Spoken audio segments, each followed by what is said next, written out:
Dikkat dikkat. Son dakika təcili xəbər. Xahiş edirik kanala abunə olun, bildiriş zınqırovunu basın. En son xəbəri bizim kanaldan alın.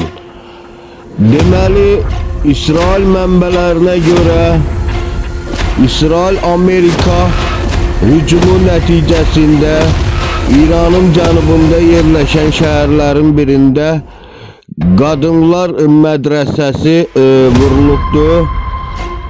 Qadın məktəbi də belə deyək. Qadın məktəbi vurulubdur.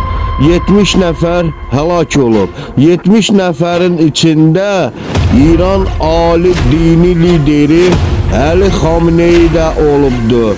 Deyilənə görə Ali Xamenei İsrail mənbələrinə görə, İsrailin xəbərinə görə, İsrail dövlətinin xəbərlərinə görə İran İslam Respublikasının ali dini lideri Ali Xamenei də ölübdür.